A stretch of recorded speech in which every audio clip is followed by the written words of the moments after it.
Davis Smith grew up throughout Latin America. His wife, Asialene Smith, grew up in the Seattle area, but spent time during her adolescence in the Philippines, where her mother's family is from. Seeing the poverty that exists around the world inspired both Davis and Asialene to start a company with a social mission at its core. The outdoor gear company Cotopaxi is the first company to incorporate from inception as a benefit corporation. What does this mean? A benefit corporation is a traditional corporation with modified obligations committing it to a higher standard of purpose, accountability, and transparency. These companies are committed to creating public benefit and sustainable value in addition to generating profit. The Smiths recently bought back one of the first companies they started, pooltables.com, with the intent of proving that any business can be converted to a B corporation. They are, without a doubt, a couple that shares a powerful purpose that has allowed them to truly make a difference in the world. Together, they're the parents of 4 children. This is All In, an LDS Living podcast where we ask the question, what does it really mean to be all in the gospel of Jesus Christ? I'm Morgan Jones, and I am so excited to have Davis and Asialene Smith with me today. Welcome. Thanks, Morgan. Thank you for having me in your cool store. Yeah, well, this is exciting for us to do this together, too. We don't get to do this very often together, so I'm excited about it. Thank you. Well, I've been so excited. I interviewed you, Davis, like 6 years ago, 5-6 years ago. And so as I was prepping for this interview, I went back and read that article, but then I listened to a bunch of things that you've done since then, and I learned so much more. So I feel like we've got a lot of ground to cover from the last 6 years. Yeah, we've done a little bit since we last spoke. So, yeah.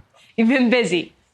We have been. Well, I want to start with both of your childhoods, if that's okay. Davis, you had a really unique upbringing, and there are several parts of this that I kind of want to dig into. You grew up in Puerto Rico, Ecuador, and the Dominican Republic because your dad worked in construction for the Church of Jesus Christ of Latter-day Saints. You've talked about how you feel like seeing children who were living in poverty in Latin America then changed the way that you have viewed the world since then. And one thing that struck me is you talked about how you knew that there was no reason, you had not done anything to earn the blessings that you had, but yet you knew you were going home to a different situation than a lot of the kids that you saw out on the street. How do you feel like that shaped you as a little boy, and how has it continued to shape your life in the years since? Yeah, so from the time I was a kid, seeing the things that I saw and understanding there was poverty that I think most Americans don't even really understand exists. And my parents did a really good job of immersing us in those cultures and in those communities. And we were always finding ways to give back. From the time I can remember, spending time at orphanages and volunteering at different things. And so, we didn't have a lot. We had a large family, 8 kids. Dad worked for the church. So, not a lot of money ourselves, but it felt like we had so much. And, I went and started my mission in Bolivia. So back in Latin America, where I'd grown up as a kid and as a teenager. And I remember when I came back from Bolivia, I was so excited, first of all, to be home. And my parents picked me up at the airport. I just remember being just overwhelmed with joy to see them. But as we drove to my parents' home and we pulled up onto the street, those feelings of joy really kind of disappeared. And I started feeling really a lot of guilt that this is where I got to live. And when all these people that I loved had so little. And it was an overwhelming feeling. And I remember my mom taking me to go shopping for some school clothes. I was getting ready to go back to school. And I remember going to the dressing room with this stack of clothes and I just started crying in the dressing room thinking, this is crazy. This doesn't even feel right. And so, and I know that it was a lifelong journey of kind of experiencing this and seeing this and having to reconcile why my life was so different and recognizing that these people that I saw every day and that I interacted with every day, some of them were brilliant. They had brilliant minds. They were creative. They were hardworking. and they had no hope. And that's what I felt when I was in college. That was my dream, was like every day was thinking about how do I find a way to help people? And I didn't know how to do it, but I figured I'm not even that talented. It's like, I'm not the smartest person. I'm not that talented. Like, I don't even know how I'm going to do this, but I knew that's what I needed to figure out. Love goes a long way, though. Yeah, for sure. Makes up for a lot. Asialene, meanwhile, you were growing up in Seattle, Washington, and you had a unique upbringing as well because your mother was from the Philippines.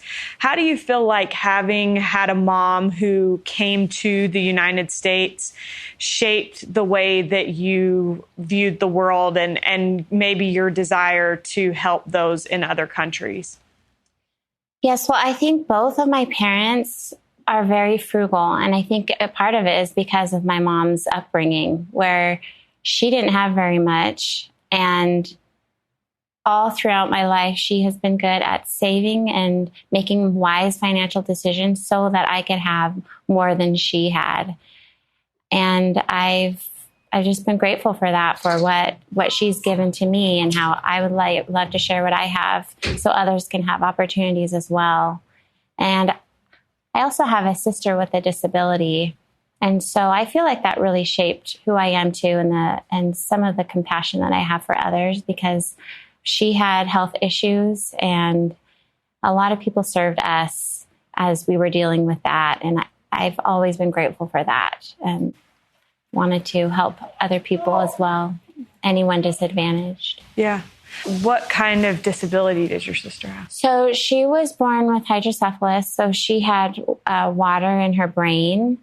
And now that's something they can detect from the ultrasound and they can fix it in utero. But they didn't recognize it until she was 6 months old. And my mom she knew something was different about that pregnancy and about her baby, but she felt that because she was Filipino, the doctors just didn't take her seriously. And it wasn't until her mother-in-law, so my American grandmother, went with her to an appointment and put her foot down and said, something's wrong, you need to check this out. And they figured it out. So, but we feel very lucky because she's very high functioning. She can take care of herself, but she always will be with my parents. But yeah, that's what she was dealing with. And she's incredibly special. We love Em, but seeing, having Asialene grow up with Em and her family, you can see how much it's created empathy in her heart and in the way she feels about other people. And it's been great for our children to have Auntie Em, and they look out for her, and she calls our oldest daughter her best friend, and so it's definitely shaped us. I think it's so neat to see. I think there are a lot of different pieces to every human being and the things that shape us into who we are. And I think that's really beautiful because you have like a goodness about you that I think probably is greatly shaped by that experience of having had your sister. Davis, I want to come back to when you were little. I read or I listened to something where you talked about how your parents, instead of putting you all in an international school, they had you attend a Catholic school in Latin America. Yeah. And so you grew up speaking Spanish, and you also grew up understanding Catholicism in a way that a lot of people probably don't. And so then when you ended up serving a mission in Bolivia, you knew a lot going into that. Tell me a little bit about how that experience, specifically becoming so familiar with another faith, shaped kind of your worldview and your view of religion in general. Yeah, this was this was so wise of my parents at looking back. And I think it wasn't an easy decision. I'm sure it would have been a lot easier for us to go to an international school with a bunch of other Americans or people from all around the world. And we did go to some international schools, different places we lived. But there was a 5-year period where we lived in Puerto Rico where we went to this Jesuit school, this Catholic school. And we were different from everyone else. We looked different. We spoke different. We had different religious beliefs, but I was surrounded by really wonderful, good people. And I had to learn all the prayers, and we went through the first communion training in school, and I got to understand these really important pieces of their lives spiritually that when I was a missionary later on, I understood deeply. And so as I was talking to a family and they were talking about their daughters preparing for the first communion, it's like, oh, I know exactly what that's like. And it just helped me have more empathy and understanding of people.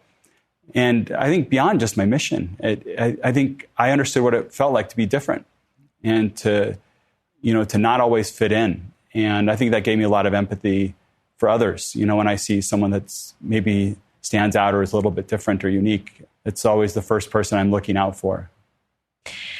Asialene, in your family, your mom introduced your dad to the gospel, which I think is unique because your dad was an American in the Philippines. And so how did your mom come in contact with the church? So the missionaries actually came to her home. So my grandfather was baptized first, and my mom was the second one to be baptized. And eventually her mother and 4 siblings were baptized.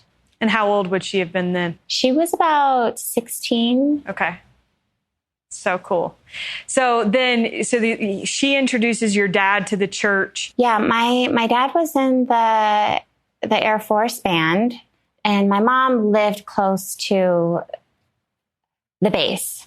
And so at that time, she would go to youth activities, and they were held on base because a lot of the members were American. So her branch president and his wife were American. So she would go on the base for those. And that's how she met my dad. Then they eventually got married in the Philippines. And then he was stationed in Florida. So they moved to Florida. But he didn't get baptized until about 3 years after they got married. But my mom knew. She had dreams about this man she would marry, and she knew that it was supposed to be him.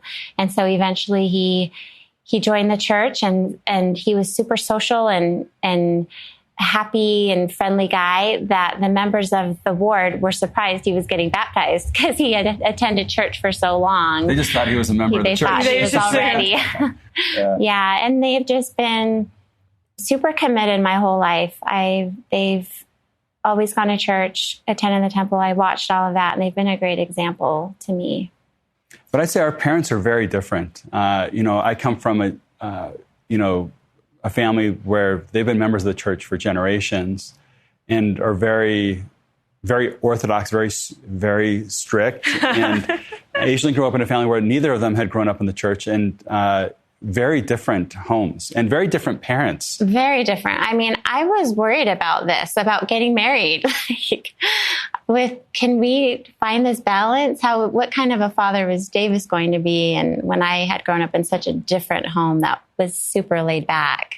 Yeah. So how do you do that? How do you make that work when you're coming from 2 completely different backgrounds? Yeah. How do you meet in the middle? And to be clear, I have wonderful parents. Oh, they are amazing. I have learned so much from them. I have taken what they do and used that in my family. So I think just hearing about it from the outside as a young adult, it sounded so strict. Right.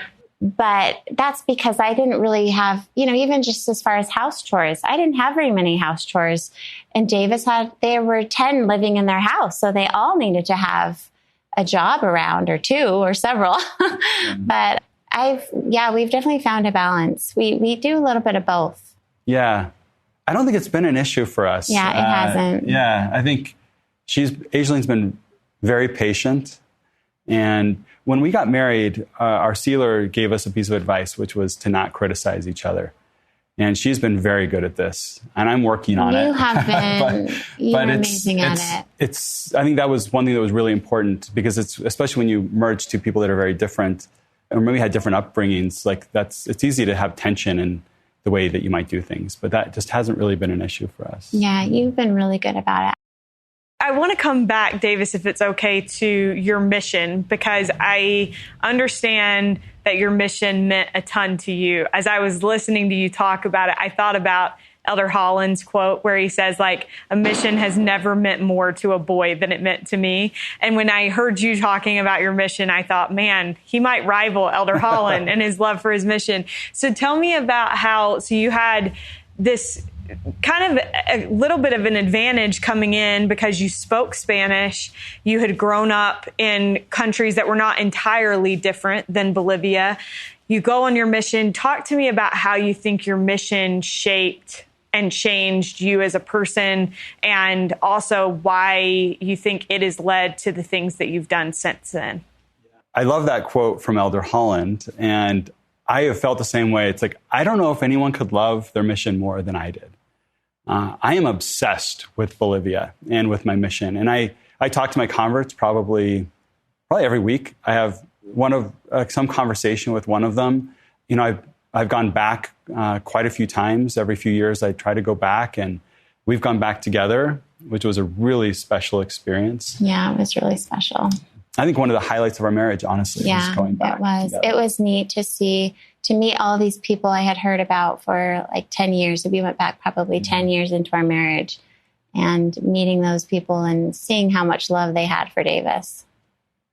Yeah. So, you know, it's definitely been one of the grounding forces of my life was that experience, that 2 years. And like you said, it wasn't a huge shock. You know, the language, I was lucky that I knew the language going down, but it definitely opened a part of my heart that I didn't even know existed.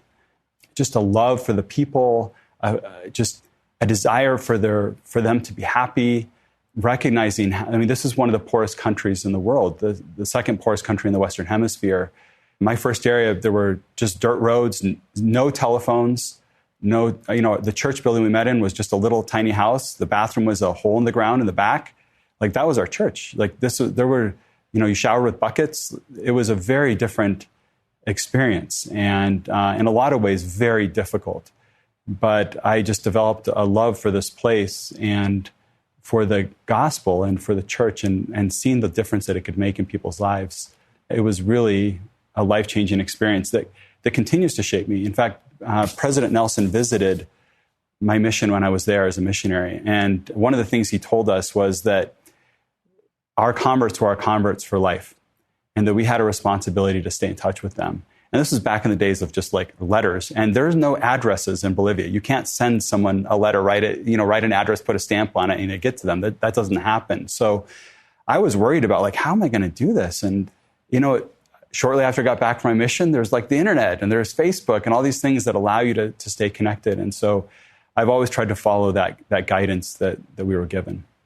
So cool. So you get home from your mission, and did you start pooltables.com before you met Asialene?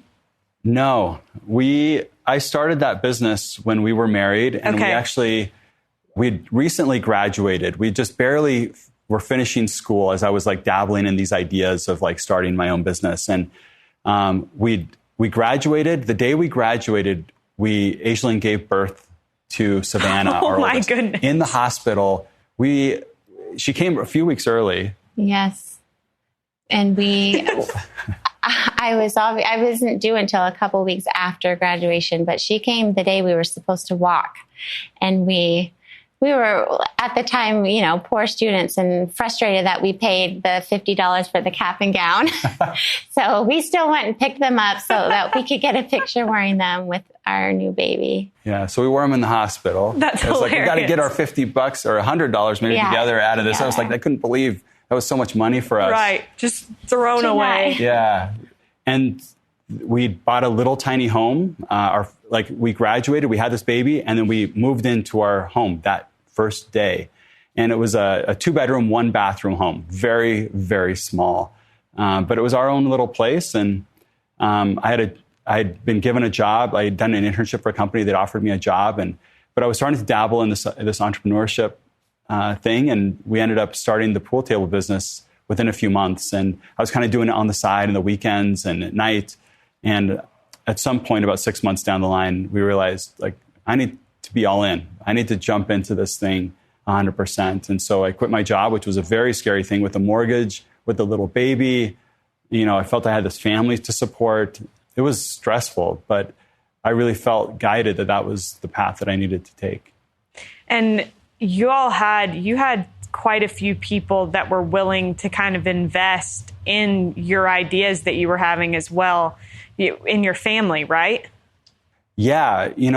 Again, we didn't come from money, either of us, but we were very lucky that our parents both had homes, which isn't always the case.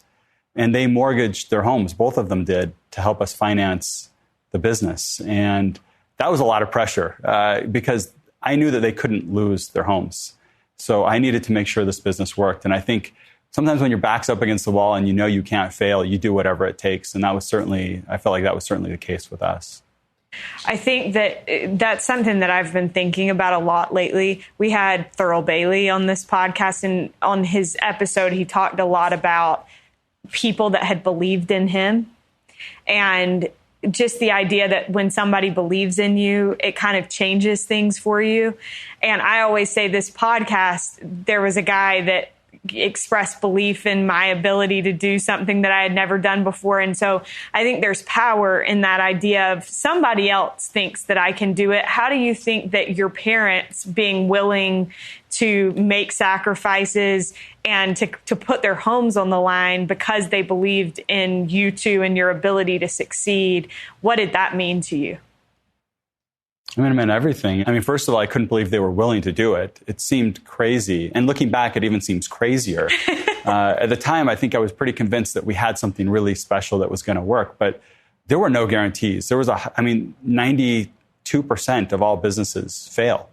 So the chance of this business working was very, very slim. But yeah, the fact they believed really made a difference. Another person I think that, to your point about giving you a lot of confidence, there was a man named Steve Gibson, who I met when I was a college student, that the same thing. He saw something in me that I didn't see in myself. And I wanted to work for him. He created this amazing organization called the Academy for Creating Enterprise, where he taught returned missionaries in the Philippines how to get out of poverty through entrepreneurship. And I wanted to work for him. I tried to convince him to let me go help work for him and expand his program to Latin America, where I'd grown up. And he instead told me that I shouldn't work for him, that I should be an entrepreneur. He saw something in me that I'd be able to be a good entrepreneur. And that gave me a lot of confidence in myself. I think Steve tells everyone that, but it gave me confidence that I needed at the time to go try something that I hadn't really considered for my life. Yeah, that just is something that I've had on my mind a lot, is this idea of people believing in us and the difference that it can make when somebody believes in you. Asialene, you have obviously had to put a lot of belief in Davis and his ability to follow through with these ideas and build these businesses. Why do you think that you have believed in him so much? And then, Davis, I'd love to know what her belief in you has meant to you. Well, let's see. So Davis, he's always been there. Like, whenever I need anything, any question I have, he always has the right answer. He always knows how to support me. I'm so lucky. I can turn to him for anything. And so I know that he can do it. Like, he's a go-getter. He has this drive that not very many people have, and he's determined, and he's overly qualified in anything he's asked to do. And so I've never been afraid. I've even back when he started his first business and we just had a baby, and he was going to give up his job and work for himself, I wasn't nervous about it for some reason. And I think it was just like I was talking about before, the spirit, like, having that, just feeling impressed that this is the path that we should take, and feeling at peace with that.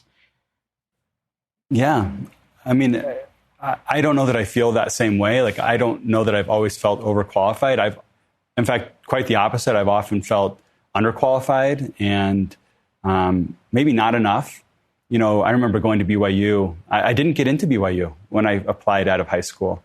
And I was pretty disappointed.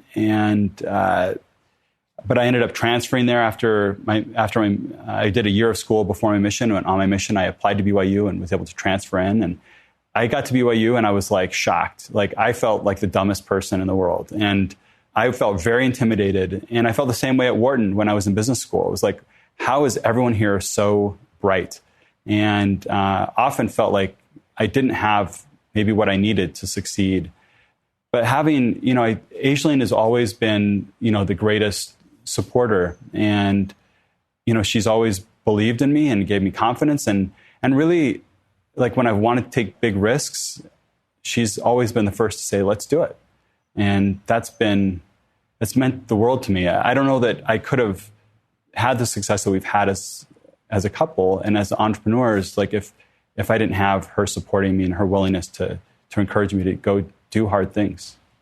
Let me ask you this, Davis. You mentioned feeling at times underqualified or not the smartest in academic situations. I think that that's something that a lot of people feel, is kind of that imposter syndrome. Like, how did I end up here? What am I doing here? I shouldn't be here. What would be your advice to people that may be feeling that way?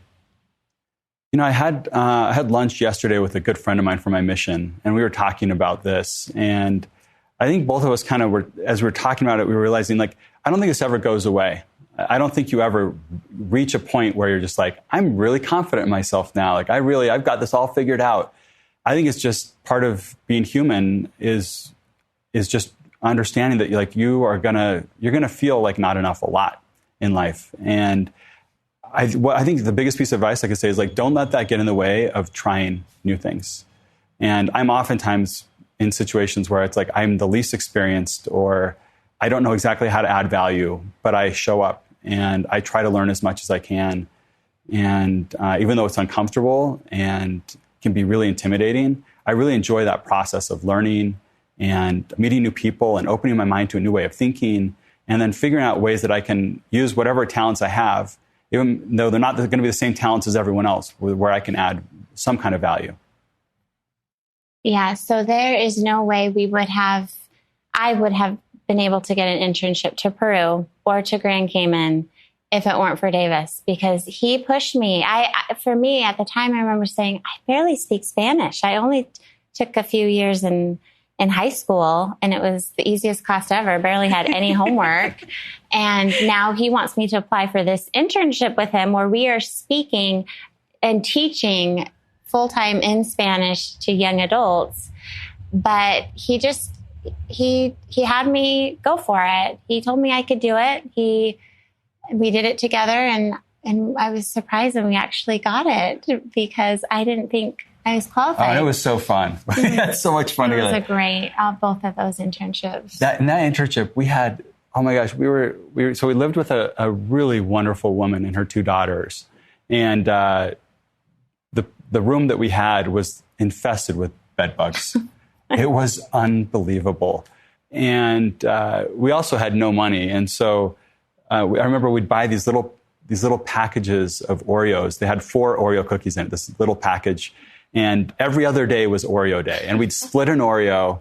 And it was like the highlight of every other day was this Oreo that we'd split. But like looking back, those were some of the most wonderful memories together. Yeah, or we'd go to Blockbuster and rent a movie and then have one package of peanut M&Ms and suck on them and make them last the entire movie.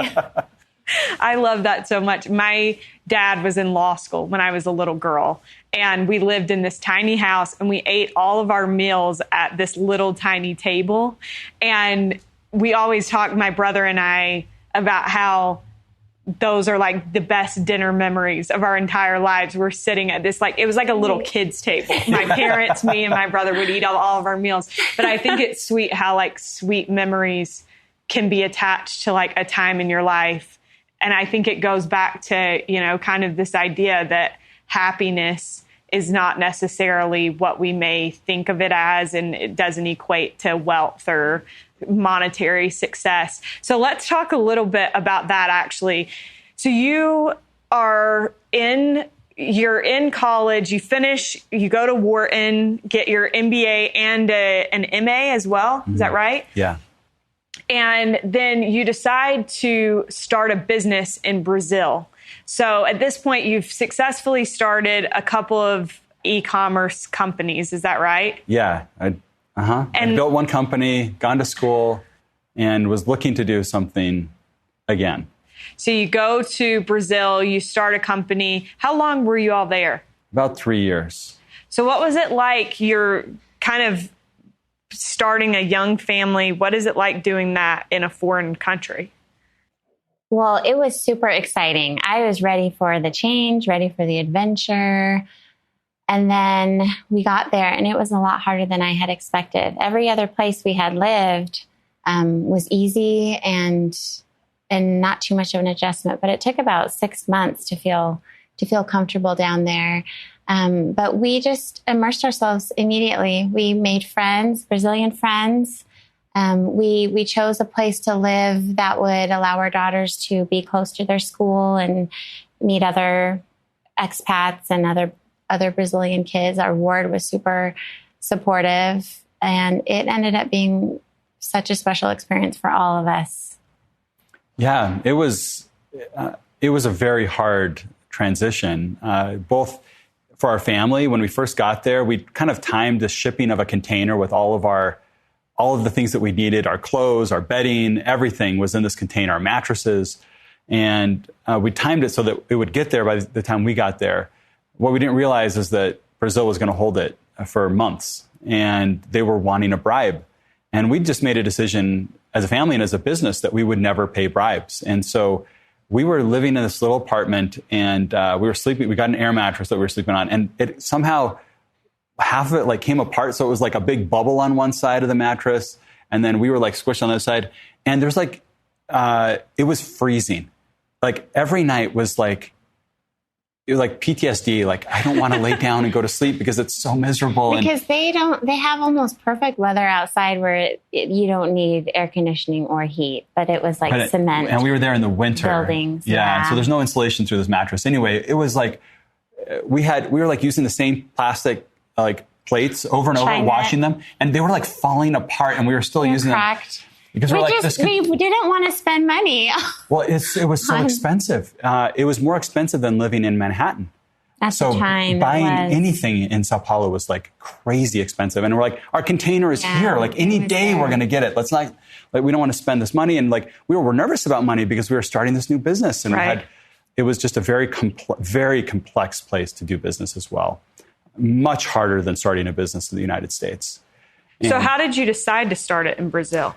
So having grown up in Latin America, I loved Latin America. I wanted to get back down. Some of my best friends in business school were Brazilian.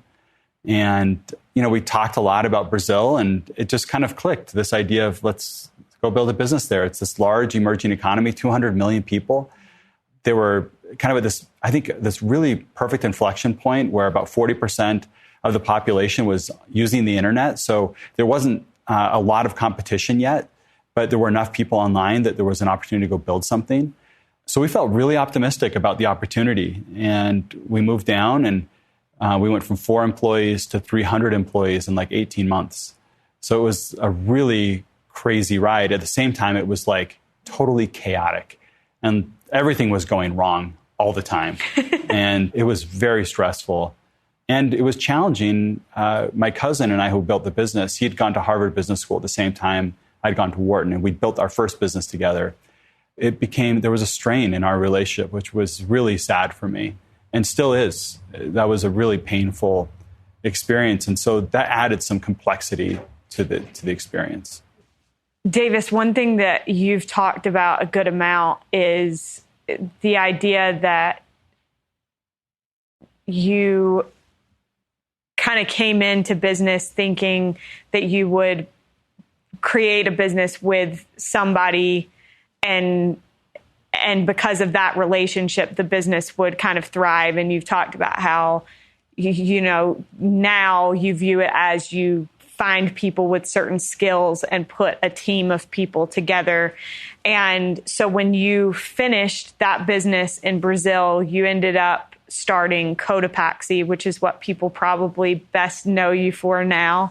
And that's what you kind of tried to do, is build a team of people. Tell me a little bit about why you think that is so important. Yeah. After that experience in Brazil, I started rethinking everything, really. Did I even want to be an entrepreneur anymore? What I really cared about was like helping people. And I was like, I haven't accomplished that. I've been an entrepreneur for 10 years. I haven't figured this out. I was discouraged.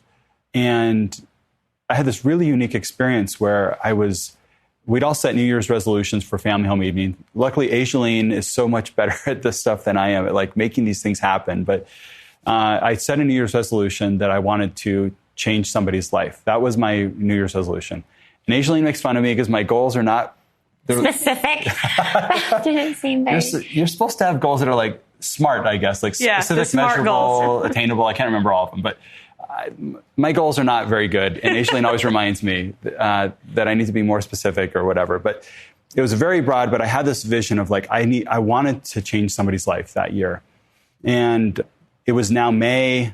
I hadn't changed anyone's life. It's just one more thing to add to the discouragement that I was feeling. And I'm laying in bed, and I'd been thinking about this nonstop around this desire that I'd had.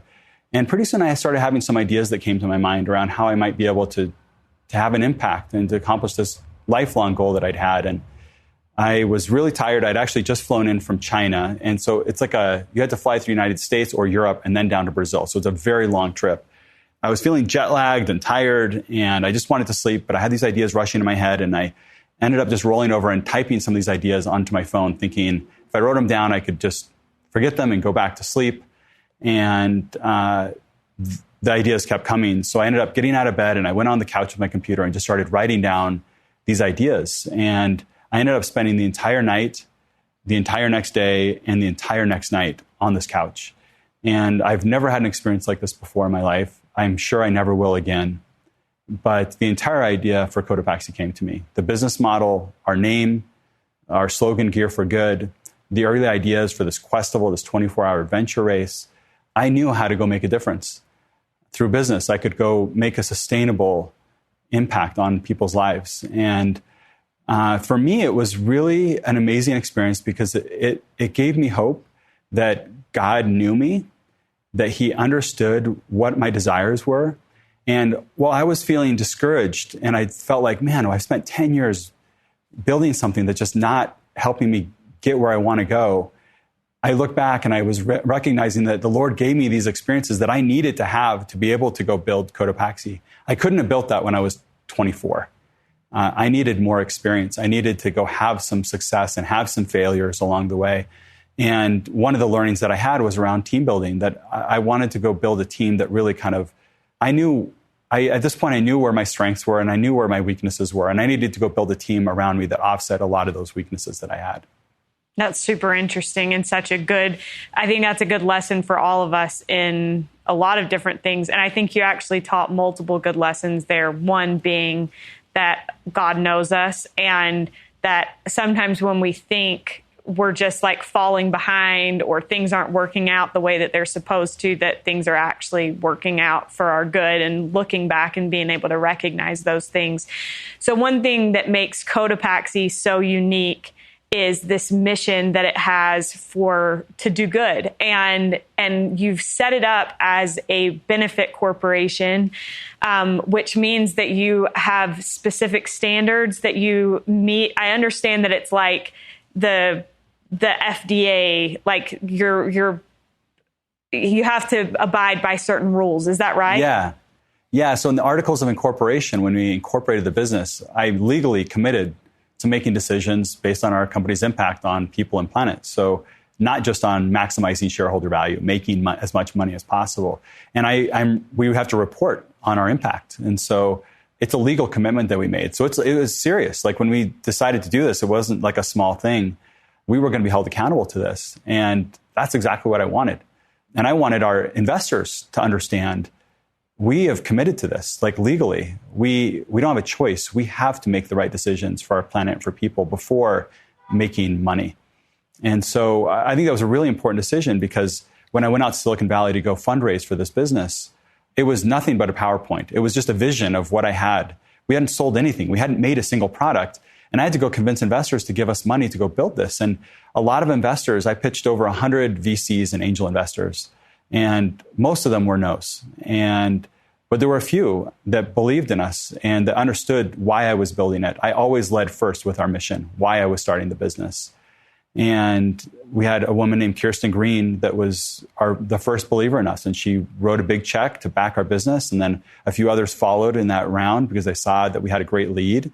And our second round of funding was led by another woman named Ellie Wheeler. Our third round of funding was also led by a woman. And our fourth round of funding was also led by a woman. And I think what's interesting here, I don't think that's a coincidence. Like 2% of venture investors are women. I honestly think women better understood a business that was built around purpose and mission. And I think that and our board has always been predominantly led by women. And I think that's really shaped our business. And I think you can see that in who our customers are, what the product is like, the purpose and mission, the heart that our brand has. I think it reflects that. I think that is so cool. And I want to ask you, one thing that I read is that while a lot of these benefit corporations focus on the environment and the earth, and certainly that's something that you care about clearly in the way that your products are made and all of that, but also you said that you wanted to focus on people and giving back to people. Why are people so important to both of you? And maybe I'll start and then Asialene can go next. But yeah, I care about our planet and the environment deeply. I believe we have a responsibility to protect our planet and to take care of it. And I think that is reflective in the way that we make our product. To your point, 94% of our product last year was made of remnant recycled material. So a lot of the products that we make are made of leftover material from a lot of the other outdoor brands that we all know. We use the same factories and there's so much waste. And we empowered the sewers to go design the product. And we said, you can use any colors you want, any materials you want. The only rule is that every bag has to be unique, one of a kind. And so that was really powerful because it not only tied, to this mission of like protecting our planet by manufacturing better and more responsibly, but it gave a voice to someone that was voiceless, that these really talented artisans and craftsmen that never had a choice in creating before. They were sewing what people like us told them to sew.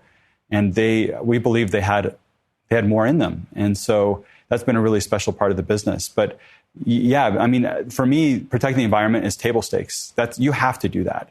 That's not a choice. You have to do that right. But I wanted to go beyond that.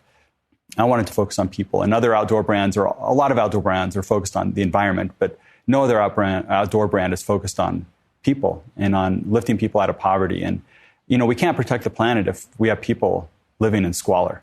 We have to do these things together. Yeah, and I feel like I have been so blessed in my life with wonderful people wherever I've lived, and with my family and friends. I've always felt that support and love. And I would hope that everyone can feel that everyone would have someone that they can turn to have the support, to have the opportunities that I've had. I especially have a soft spot in my heart for children. And so anything having to do with children is like my priority. But if any disadvantaged children out there, whatever needs to be done, there's enough of us that we can all do something to help make a difference in a child's life. And Asialene's so passionate about this. I'd say we rarely fight, but we have fought at times. And I think the last time we had an argument was actually about giving. She was pushing me to do more. And I was like, what do you mean? Like, my entire life is focused on giving. And she is like constantly pushing me that we should do more, that we need to give more. And I think that's been really helpful for me because it's something that I've always cared deeply about, to have someone else that's like pushing me and saying, it's like, we haven't done enough. Like this, you can't feel satisfied with what we've done. We need to give more than we have, I think has been really helpful. I think that's remarkable. I wanted to ask you, so Davis, when we spoke 5 or 6 years ago, you told me a little bit about this refugee thank you note program that Cotopaxi has, where when people receive a package in the mail from Cotopaxi, it includes a thank you note from a refugee. I wondered if you could first tell people how that program works, because I think it's a great example of what you do and ways that you give back. But I also recently saw on your Instagram this picture of a girl who had been part of that program who recently graduated from the University of Utah. And I just thought it was so cool because like 5 or 6 years ago when you and I spoke about that, she wouldn't have even been in college. So tell me a little bit about how that program works, and then maybe we'll have Asialene tell us exactly what happened with that particular story. Yeah, when we started the business, I actually would write handwritten thank you cards to all of our customers because I just felt it was important. I wanted them to know how much it meant to me that they were supporting us. That couldn't last very long, obviously. Not super sustainable. It wasn't very scalable. I only had a certain amount of time, and I asked my team if they would be willing to help us write some for a little while. And one of our interns from BYU, she said, Davis, I know how passionate you are about refugees. What if we had a program where we had refugees help us write these cards and we could pay them? And I was just like, that is the most brilliant idea. I love this idea. So within the first few months of our business, we started working. We created a job club where newly resettled refugees could get a job with us. And our team volunteered to teach them how to create a resume and how to do a job interview and help them get on their feet. And they'd write these thank you cards, and they'd write them in their native language since they were still learning English. I remember the first session we did, we were kind of working with these different refugees, explaining what we needed done. And they spent a few hours, together writing these cards. Now they can do it anywhere. They can do it at home. And a lot of moms do it. They have children. They've just been resettled here. And it's a way they can help support their family. The second time we had the session, we had some of these refugees come back and they're like, hey, we're excited to do this again, but this time you have to pay us. And it was like, oh, like we did pay you. We gave you those checks.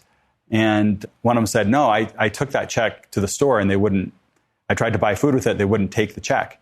And it was like, oh my gosh, like they don't even understand that there's a bank. You have to go deposit a check in a bank. Right. And it was just like, we had to rethink everything. It was like, wow, like these people are coming here with like no understanding of how our lives work. And it was really humbling. And so that's been a really special experience. And one of the first people this brother and sister were doing this card writing program. And I would always go and participate. And I met these two young brother and sister. I think they were 17 and 16, Fiston and Jolly. And I'd seen them there a few times, and I was just chatting with them. And I said, well, tell me about your parents. Like these were by far the youngest people in the program. And I was like, tell me about your parents. Like, what are they doing? And they said, we don't have parents. And it was like jaw dropping, like, wait a second, like, what do you mean? And they told me there were 6 siblings in their family. And this is a family that we've ended up getting to know quite well. And yeah, so Jolly just recently graduated from the University of Utah. I believe she was Student of the Year. Yeah. And they've just come so far. They've used all the resources here in Utah so that they could be where they are today, and they're helping others in their own way. Fiston was 14 when he escaped from Congo, and he led his 5 siblings to Uganda. And they entered a refugee camp there, lived there for a few years, and they were fortunate enough to be resettled here in Salt Lake City. And when they came here, they had to be foster children for some time. And I believe they were split up. And then eventually Fiston was able to take all of them in and care for all of them. But all 6 of them have now, the youngest just graduated from high school. The one that was 4 when they walked from Congo to Uganda, she just got accepted at the University of Utah, full scholarship. So all 6 of them have gone to college now. They are the most inspiring kids. And some of them are some of the same age as like our kids. So like we've loved spending time with them. And the amazing thing is they're doing these fantastic, incredible things. They have these goals of like being attorneys and doctors and other things. And they have nobody. They don't have like a neighbor that's helping them get an internship. They don't have like an uncle that was like a doctor or something that inspired them. They came from absolutely nothing.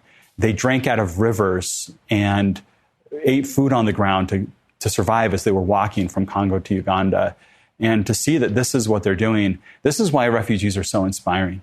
And, they start businesses at higher rates than native-born Americans. They take welfare at rates lower than native-born Americans. Like, refugees are this amazing asset that we have in our community.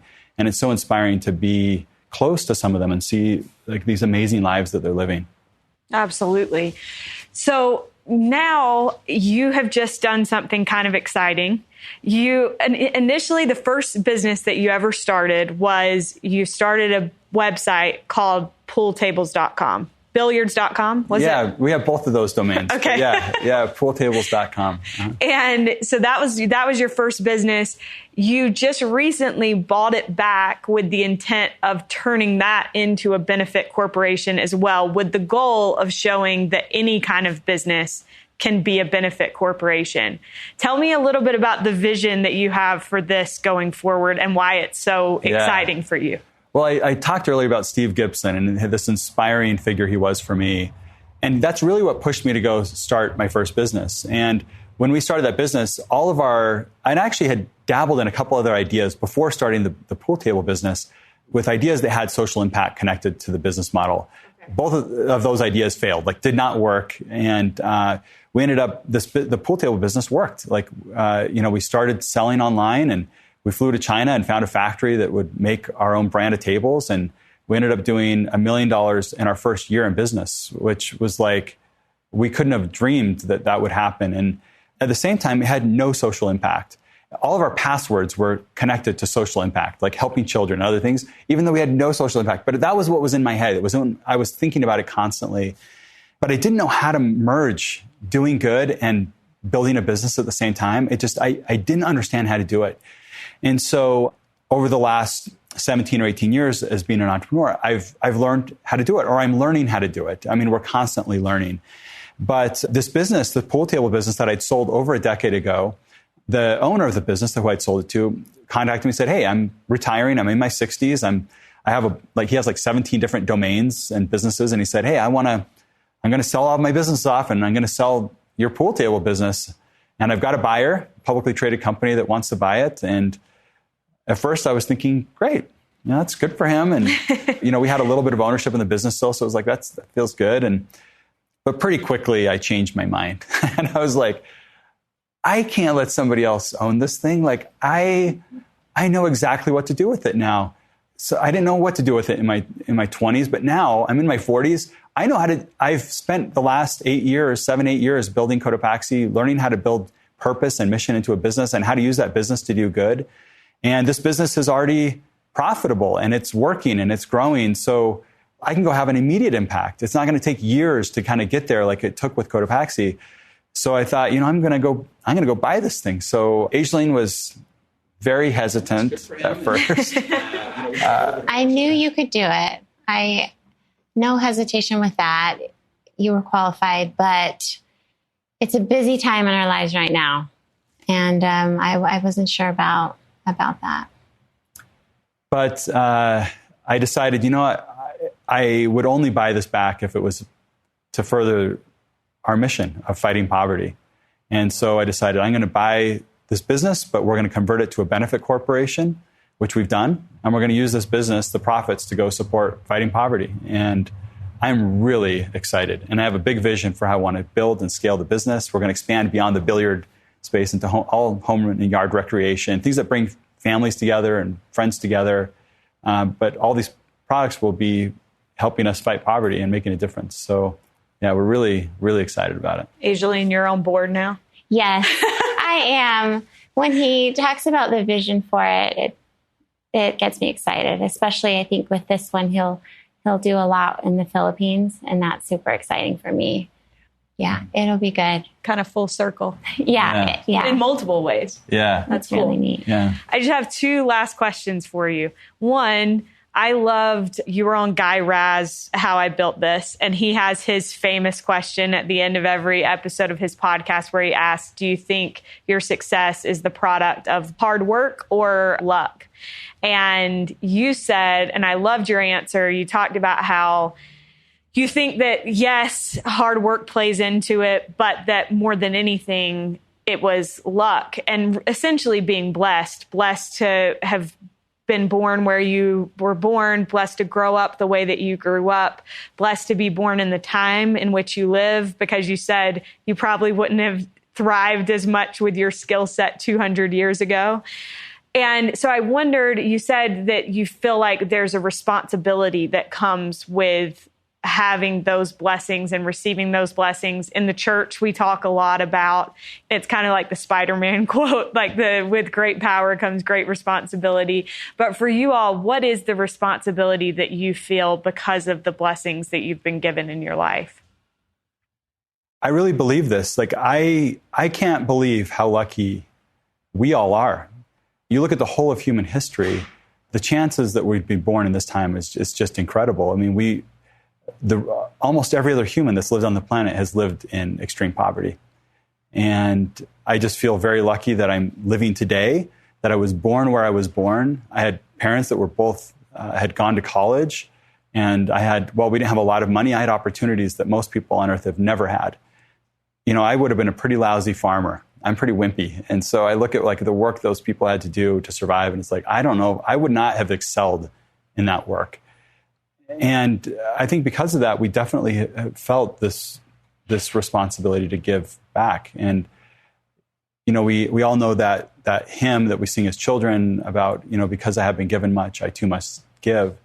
We believe that. But I think it needs to go beyond just because I have a lot, I'm going to give. For me, this is really a lifelong pursuit. I feel like I could never repay the debt that I have. No matter what I give, it's never going to be too much. It's never going to be enough. And so that's really how we think about it, is we have this great debt to pay, and we're going to use our entire lives, wear out our lives in finding ways to give and serve others. Well, I think what you just said is a great example of our last question, which is, what does it mean to you to be all in the gospel of Jesus Christ? So for me, being all in means to do whatever the Savior asks of me, whatever I'm prompted to do, go wherever he wants me to go, serve in whatever capacity in my ward that I'm asked, take my family wherever I need to go, and make any type of sacrifice in my life, because he has sacrificed so much for me. And so I think a big part of it is being willing to sacrifice the way God sacrificed his son, and then Jesus Christ sacrificed for me, and now whatever I can do to sacrifice and do his will in my life. So being all in for me, I think has been really an evolution. I think when I first started my career, I thought, I needed to, this is my professional life and this is my spiritual life. And what I've learned over time is that to be my authentic self and to be my whole self, which is something we talk a lot about these days, is like people being able to be their authentic self or their whole self in the workplace. It's important for me to be able to bring these values, my spiritual values, the spiritual learnings that I have, and apply them to work, and take the learnings that I have from work and apply them into my family. How to lead a great organization and create great culture. I can apply that in my family. And the principles, the gospel truths that I learn around service and giving and caring for others, like I want to apply those into my professional life and into the culture and business that I'm building. And so for me, being all in is about merging those things, about being my authentic self all the time, and no matter where I'm at, and merging those different parts of my life. Thank you. Thank you both so much for taking the time to be with me. I really appreciate it. Thank you, Morgan. Thanks, Morgan. This was fun. We are so grateful to the Smiths for joining us on today's episode. You can see Davis and Asialene on the KSL All In special, which we will link in our show notes. Thanks to Derek Campbell of Mix It 6 Studios for his help with this episode, and thank you so much for listening. We'll be with you again next week.